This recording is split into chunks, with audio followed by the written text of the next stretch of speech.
అందరికీ ఈరోజు mutton curry కుక్కర్లో ఎలా చేసానో చూసేయండి. ఇంకా స్టవ్ పై కుక్కర్ గిన్నె పెట్టేసుకొని ఆయిల్ వేసుకొని షాజీరా, లవంగా, ఇలాచి, చెక్క అది మంచిగా ఫ్రై అయినాక ఆనియన్స్, పచ్చిమిర్చి, కరివేపాకు వేస్తే కొంచెం ఫ్లేవర్ వస్తుందని ఫ్రెష్గా ఉంటేనే వేస్తాను. ఇంకా అది మంచి ఫ్రై అయినాక కొంచెం అల్లం వెల్లుల్లి పేస్ట్ ఇంకా పసుపు వేసేసుకొని మంచిగా ఆనియన్స్ కొంచెం బ్రౌన్ అయినాక ఇంకా వాష్ చేసుకున్న మటన్ కూడా వేసేసుకొని అది కొంచెం మగ్గిన తర్వాత దీంట్లోనే కారం అనేది కొంచెం నాన్ వెజ్లో ఎక్కువ వేస్తేనే మనకు మంచిగా ఉంటుందండి.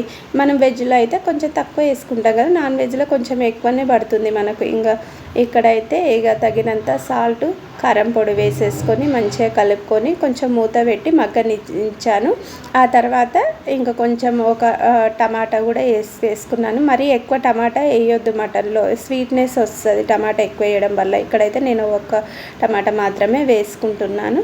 ఇంకా ఇది కొంచెం మగ్గిన తర్వాత నేను ఇంకా తగినంత వాటర్ అయితే పోసేసుకున్నాను. వాటరు కొంచెం మటన్ గ్రేవీ చాలా బాగుంటుంది కదా, వాటర్ అనేది నేను కొంచెం ఎక్కువనే యాడ్ చేస్తాను. ఇంకా దీని తర్వాత నేను ఒక 3-4 విజిల్లు అయితే పెట్టేసుకున్న తర్వాత మళ్ళీ విజిల్ తీసేసిన తర్వాత ఇక్కడైతే నేను చెప్పాను కదా గ్రేవీ అనేది, అంటే ఇక్కడ కొంచెం కాజు, మనకు ఎండు కొబ్బరి మిక్స్ చేసుకొని వేసుకున్నాను. ఇంకా ధనియాల పౌడర్, కొంచెం గరం మసాలా ఇంట్లోనే చేసుకునేవన్నీ ఇక్కడ గ్రేవీస్ కోసం నేను.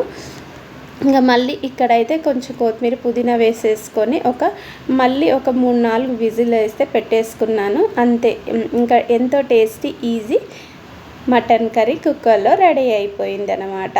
అంటే అన్నీ పెట్టేసి వేయొచ్చు కదా స్వప్న అంటారా? లేదండి, ఇలా స్టెప్ బై స్టెప్ అనేది చేస్తేనే మనం కర్రీ అనేది టేస్టీగా వస్తుంది. మీరు కూడా ఇలా ట్రై చేయండి. మీరు ఇలానే చేస్తారా? ఎలా చేస్తారో నాకు కింద కామెంట్ సెక్షన్లో కామెంట్ చేయండి. వీడియో కనుక నచ్చినట్టు లైక్ చేయండి.